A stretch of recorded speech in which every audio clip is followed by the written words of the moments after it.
दक्ष news सदैव तुमच्या सोबत।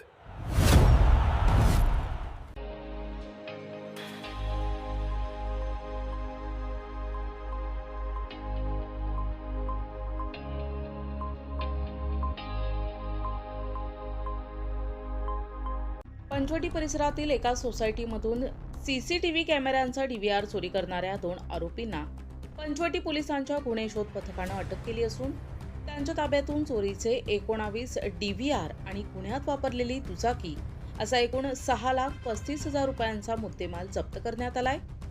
पंचवटी पोलीस ठाण्याच्या हद्दीतील हनुमानवाडी येथील एकदंत हाईट्स प्रोफेसर कॉलनी येथील सोसायटीमधून 15 जून 2026 रोजी दुपारी सुमारे 4 वाजेच्या सुमारास सीसीटीव्ही यंत्रणेचा डीव्हीआर चोरीला गेला होता। या प्रकरणी पंचवटी पोलीस ठाण्यात गुन्हा दाखल करण्यात आला होता। या गुन्ह्याचा तपास सुरू असताना परिसरातील सीसीटीव्ही फुटेज आणि गोपनीय माहितीच्या आधारे गुन्हे शोध पथकाने हनुमानवाडी ते चोपडा लॉन्स मार्गावरील पोशिरेमळा परिसरातून 2 संशयितांना ताब्यात घेतले। अटक करण्यात आलेल्या आरोपींची नावं समीर अय्यूब शहा आणि आसिम नूर खान अशी आहेत। आरोपींकडे चौकशी केली असता त्यांनी गुन्ह्याची कबुली दिली। त्यांच्या ताब्यातून गुन्ह्यात वापरलेली बॅगमन मोपेड तसेच चोरीचे 19 सीसीटीव्ही डीव्हीआर जप्त करण्यात आले।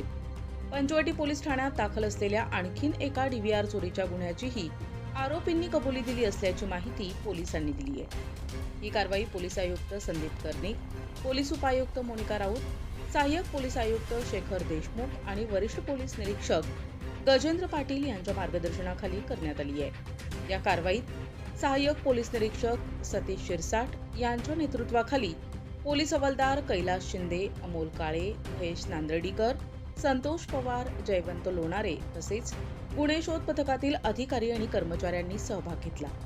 या गुन्ह्याचा पुढील तपास पोलीस हवालदार संतोष पवार करत आहेत।